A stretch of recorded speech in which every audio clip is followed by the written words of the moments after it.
अष्टलक्ष्मी मम ग्रहे धनं पुरय पुरय नमः।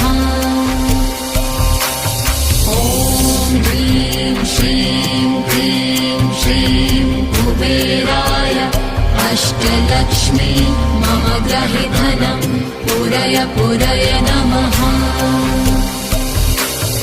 ॐ ह्रीं श्रीं क्लीं श्रीं कुबेराय अष्टलक्ष्मी मम ग्रहे धनं पुरय पुरय नमः।